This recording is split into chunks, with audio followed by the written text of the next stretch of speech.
What is up guys, it is Jamedy1. So, as you know, I built a gaming PC with the help of my family.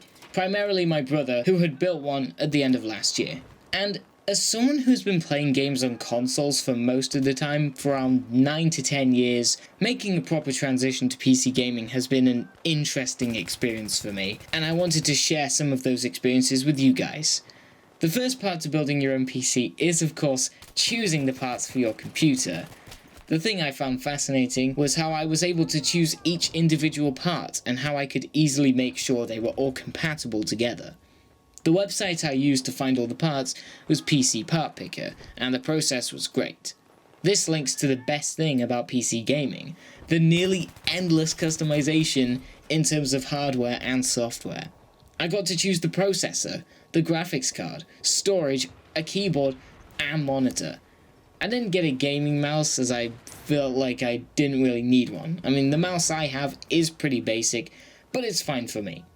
Anyway, once all of the parts had been ordered and delivered, it was time to put together the PC.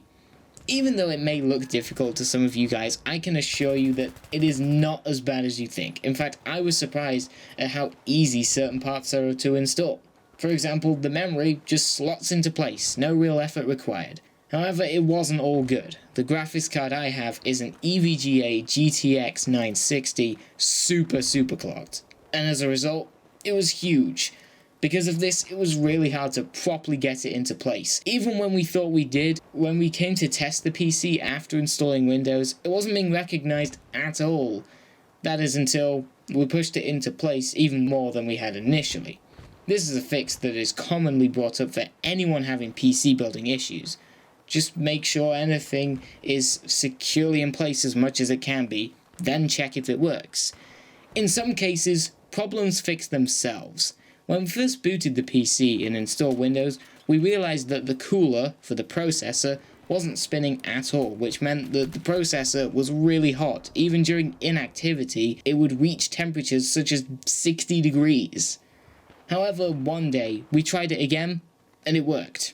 And it's been that way ever since, thankfully. Everything else was pretty straightforward, it just took a little thinking. When we initially got the PC built, the next part was installing Windows. This was really easy, just plug in the USB, turn on the computer and follow the steps. And of course, when we got into the OS, I instantly downloaded things like Steam and Origin. And this is where we noticed the issue with the cooler. In addition, when installing components such as the hard drive, they seemed to not be working. That is until we did some digging around in various files and we discovered that the drive needed to be formatted before use. Also, when I plugged in the USB wireless network adapter, it didn't seem to be working until I went into the device manager and updated the drivers for it. So yeah, that was quite a lot to take in. Basically, it wasn't all straightforward setting up my own custom PC, but we did figure out the issues we ran into, and once it was all sorted, the PC became ready for full use.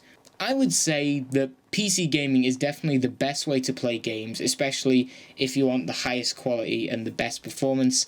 And building your own PC is very beneficial, but it can be tricky, and it will cost a lot, both in time and money.